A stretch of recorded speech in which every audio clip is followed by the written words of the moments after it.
Young liberals are backing far-left leaders as new faces of the Democrats.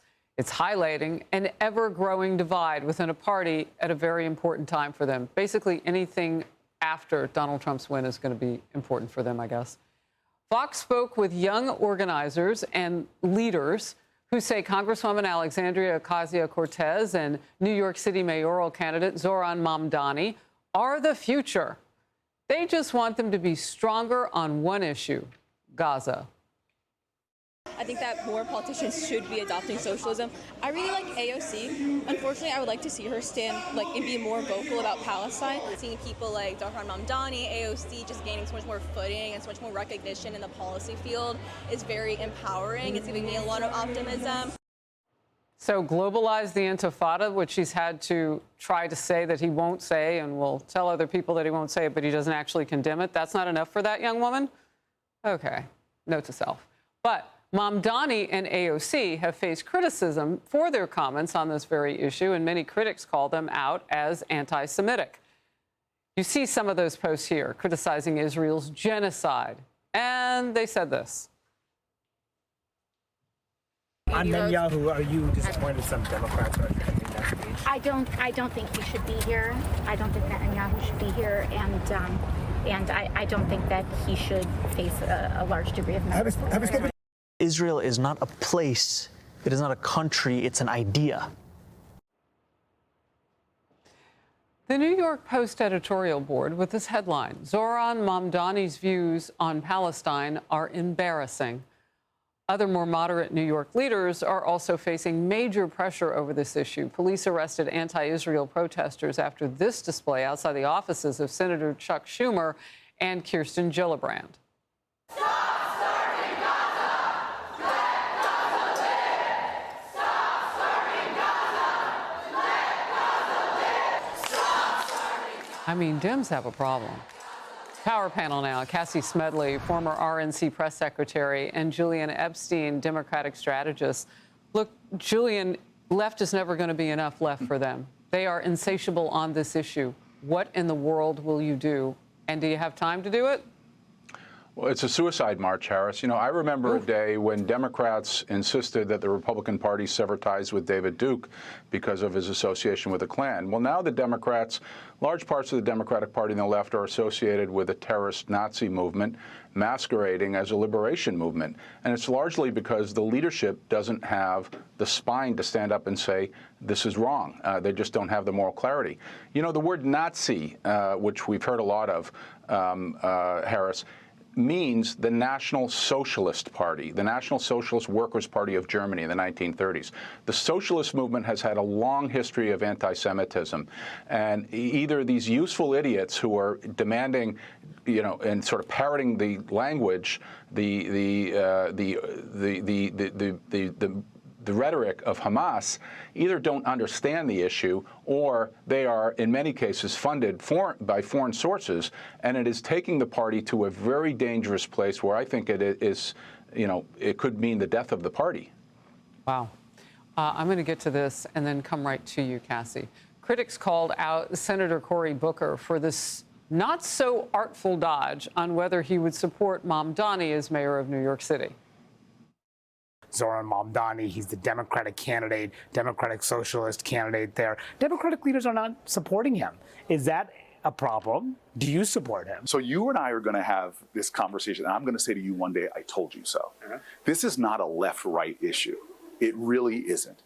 It is an authoritarian versus people who want pragmatic government that makes a difference in the lives of American people. The left-right lens is not the right lens to look at this right now. Right now it is, can we get back to the pragmatic work of governing? About Mamdani, are you going to support him? I have learned a long time ago, let New York politics be New York politics. You know what? I just cry foul on that, because where did they take Mamdani a couple of weeks ago? They took him to Washington, D.C. They took him around. I mean, the guy had like a personal host. I was waiting for them to pop out donuts along the trail there. I mean, Cassie, what is this really? That's right. They all fawned over him. Well, either the reality is Democrats actually agree with Mamdani and their woke mob base, or as my friend just pointed out, they're too spineless to stand up against it, because the facts are this, Harris. Last November, in that voting block, 18 to 29-year-olds, 44 points. And 18 to 49-year-old men, they swung 44 points towards Republicans, women 14 points, 18 to 29-year-old men and women. The proof is right there in the data that young voters saw that Democrats weren't listening to them, weren't working for them, their policies didn't support them. In fact, they were being asked to apologize for simply wanting to have a good paying job, to marry and be able to support a family and raise them in a safe community. Democrats can't figure out that that's the formula that they need to get behind, and I think it is either because they agree with the woke mob base, or they are too afraid of them to condemn Hamas, call out socialism, and praise Sydney Sweeney in a good pair of jeans. Why is that so hard? Oh, my goodness. Also a great topic, but we'll get to this. One of the quietest book tours of the century. Former Vice President Kamala Harris is on her comeback after losing to President Trump in 2024, and her party is nearly silent about her and that book. They're likely concerned she might try to run again for the White House. One article talks about her resurgence this way. Democrats want to turn the page on their 2024 losses, but their central figures from the last election keep stepping back into the spotlight, complicating their efforts to forge a new identity. And many are wary of elevating the people who led them to defeat in 24. They want to focus on pushing against Trump's agenda and identifying new leaders. Veteran political journalist Mark Halperin with this scoop. I will tell you, and this has never been reported barely at all, if the Biden people decide that Kamala Harris is coming after Joe Biden, wait till you hear the Palin-esque stories about how much they tried to help her be prepared to be vice president and be in a position to run, and how much they decided not happening. She's not up to this. A veteran Democrat strategist says Kamala Harris's reemergence is trouble for her party.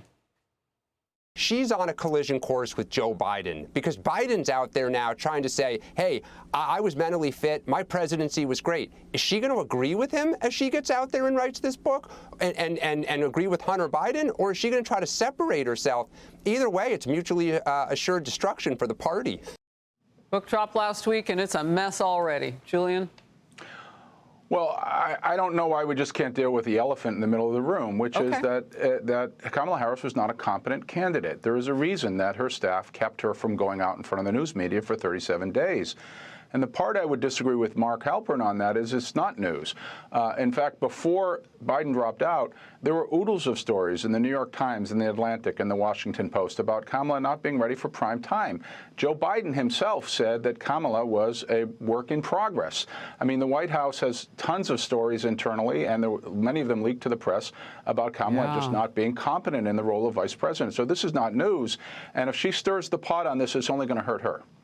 Well, and if she stirs the pot and some of those stories begin to leak again, I am a little curious to know what that could look like from the Biden allies, Cassie. I mean, you talk about throwing mud at your friends, or maybe they're not friends. Right. Yeah, frenemies at best, perhaps. But from a Republican side, please keep talking. Kamala, Joe, why don't you go and do lots of live interviews? Please keep talking about this. And the reason that it is making news right now and is getting covered right now is because there's no leadership in the Democrat Party. There's not a clear policy path or plan in the Democrat Party. So your choices today, if you're a Democrat, are to condemn Israel, commend socialism, or talk about Kamala and Joe. So you pick which one you'd rather right now, and that's why we're seeing it reflected in the polls that the Democrats' image is in the tank. Republicans are not perfect, but we have good leaders who are promoting policies that the voters care about, listening to the voters, and Democrats just can't figure that out. Real quickly, Cassie, I've wanted to ask Republican strategists this, and I'm just thinking of now might be a good time. So talk to me about timing, because this is also an opportunity to look beyond President Trump and to keep your party building. I mean, this is a real moment for Republicans. Yeah, you're absolutely right. And it helps when, of course, you've got President Trump, who's always at the helm, always taking up the oxygen when there's a camera in front of him, which has allowed people like J.D. Vance, Marco Rubio, the list goes on of folks that not only are waiting on deck for life after President Trump in the White House, but have tremendous support among voters. You see that Democrats, when they ask who's next, and it's Kamala, AOC, go down the list, and it's single digits. But when you pose that same question on the Republican side of whether it's Secretary Rubio or Vice President Vance, I mean, it's 20, 30, 50+% of people who say that they would be fine with that alternative, which is really great news for the Republicans, of course, but the MAGA movement as well, that they are fine with their options in a post-Trump White House, which is helpful for everyone. Trump has delivered that to them. I mean, Biden didn't deliver that at all. Yes. Couldn't even give it to Kamala. Couldn't catch success from Biden if it were like a level 4 infectious disease. Okay. Yes. I will let you both go. I look forward to having you both back. Thank you. Hey everyone, I'm Emily Campagno. Catch me and my co-hosts Harris Faulkner and Kayleigh McEnany on Outnumbered every weekday at 12 p.m. Eastern, or set your DVR. Also, don't forget to subscribe to the Fox News YouTube page for daily highlights.